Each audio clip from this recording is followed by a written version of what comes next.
हाय, क्या आपने पंकज उधास के बारे में सुना है? जी, वही लेजेंडरी गजल सिंगर। हाल ही में उनकी डेथ हुई है। पता है उनमें ऋषि कपूर, इरफान खान और राजेश खन्ना के बीच में क्या कॉमन था? सेलिब्रिटीहुड। हाँ, वो सेलिब्रिटीज तो हैं ही, लेकिन इन सब की डेथ कैंसर की कॉम्प्लिकेशंस की वजह से हुई। कैंसर तो एक बहुत बड़ी प्रॉब्लम है, इंडिया में भी और पूरे वर्ल्ड में भी। रिपोर्ट्स के अकॉर्डिंग सिर्फ 2019 में इंडिया में लगभग 1.2 मिलियन नए कैंसर केसेस आए थे और लगभग 9.3 लाख लोगों की डेथ कैंसर की वजह से हो गई। बहुत शॉकिंग है ये सब, और ये सब और भी ज़्यादा ख़राब होता जा रहा है। प्रडिक्शन है कि 2050 तक हम ग्लोबली 35 मिलियन से ज़्यादा नए कैंसर केसेस देख सकते हैं, जो कि 2022 से 77% तक बढ़ गए होंगे। और अनफॉर्चुनेटली डेथ के नंबर्स में भी 50% तक राइज हो सकता है। ये सब मैं आपको डराने के लिए नहीं बोल रही हूँ, सिर्फ आपको कुछ फैक्ट से अवेयर करना चाह रही हूँ। इससे पता चलता है कि कैंसर से अपने आप को प्रोटेक्ट करने के लिए हमारे पास सफिशिएंट फंड्स और इंश्योरेंस प्लान होना चाहिए। इसलिए आज के वीडियो में हम बात करेंगे कैंसर इंश्योरेंस प्लान की, और इस प्लान को बाय करते समय आपको कौन कौन से फैक्टर्स कंसिडर करने चाहिए। तो चलिए शुरू करते हैं आज का वीडियो।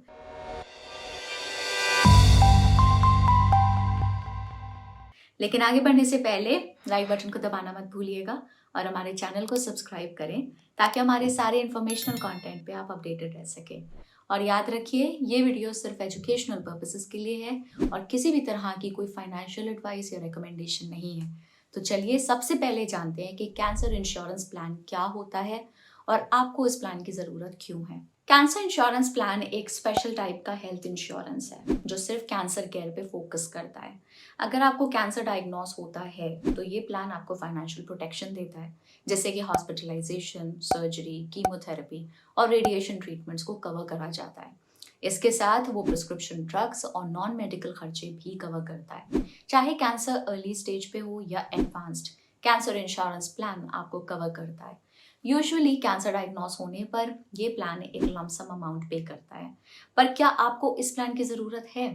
तो सोचिए, कैंसर ट्रीटमेंट काफ़ी महंगा हो सकता है और कभी भी इसकी ज़रूरत आपको पड़ सकती है।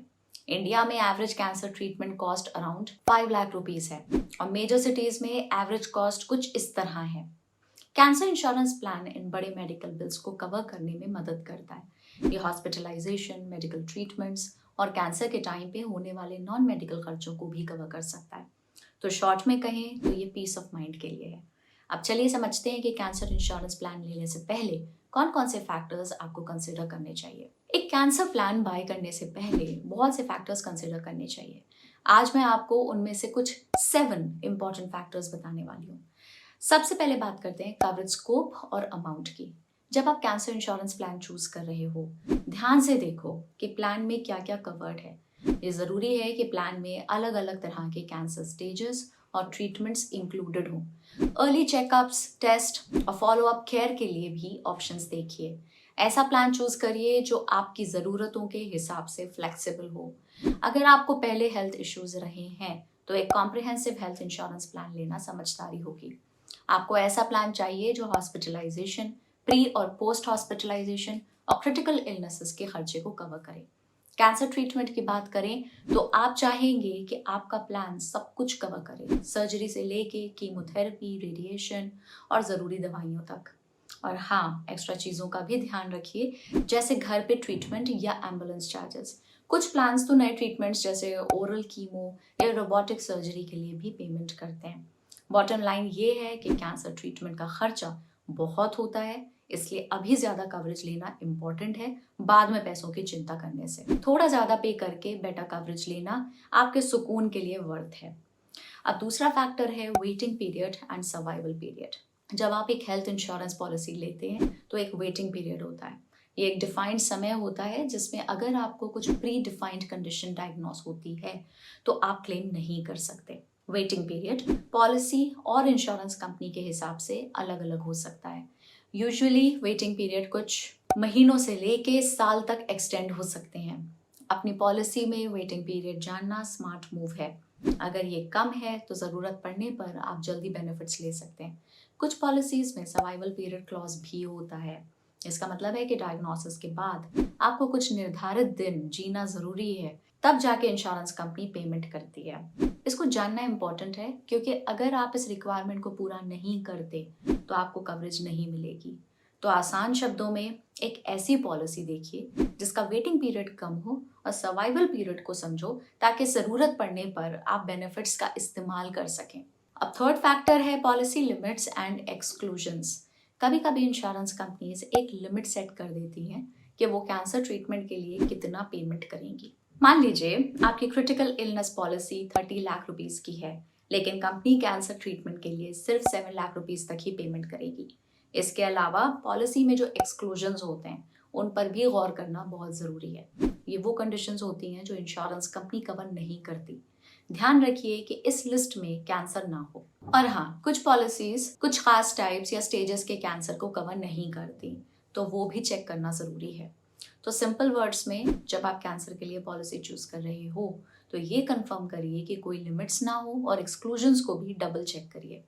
अब फोर्थ फैक्टर है evaluate your options and check your premiums.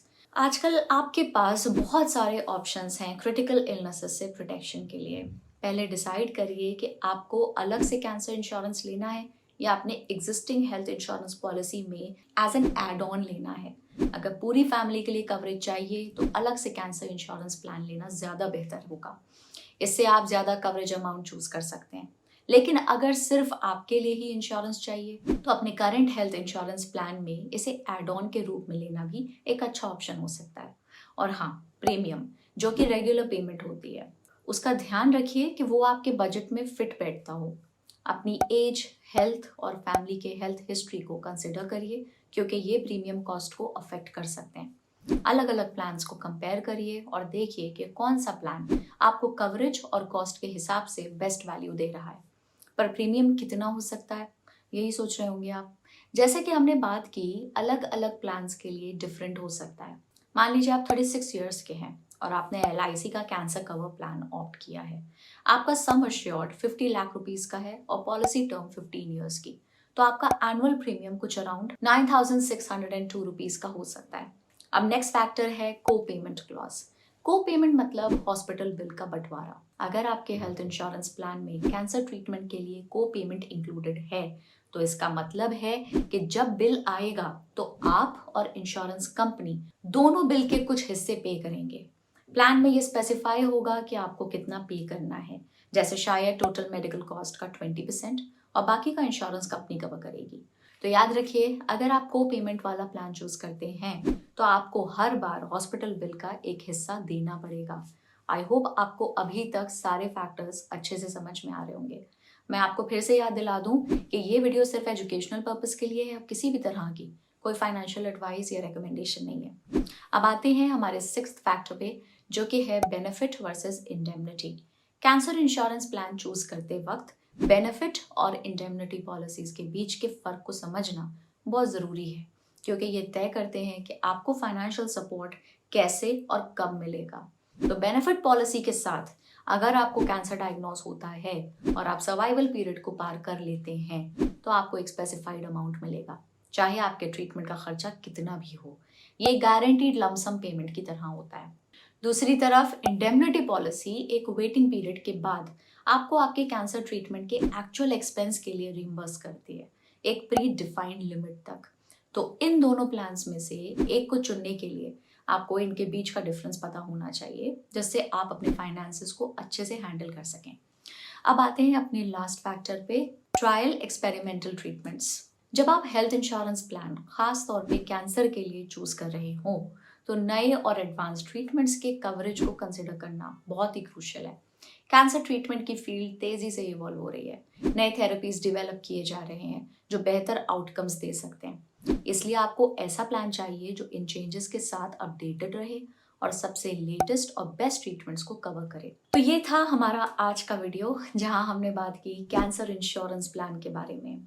हमने आपको बताया कि कैंसर इंश्योरेंस प्लान क्या होता है, क्यों ज़रूरी है और इससे रिलेटेड कुछ इम्पोर्टेंट फैक्टर्स भी जिनके ऊपर आपको ध्यान देना चाहिए जब आप प्लान चूज कर रहे हो। तब याद रखिए, इंश्योरेंस बाय करने से पहले अपने ऑप्शंस को समझिए, उनको कंपेयर कीजिए और फिर डिसाइड कीजिए। और हाँ, अगर आपको ये वीडियो पसंद आया हो तो लाइक बटन को दबाना ना भूलें और चैनल को सब्सक्राइब कर लें याद रखिए ये वीडियो सिर्फ एजुकेशनल पर्पस के लिए और किसी भी तरह की कोई फाइनेंशियल एडवाइस या रिकमेंडेशन नहीं है। तो फिर मिलते हैं नेक्स्ट वीडियो में, तब तक के लिए take care and stay healthy. Bye bye.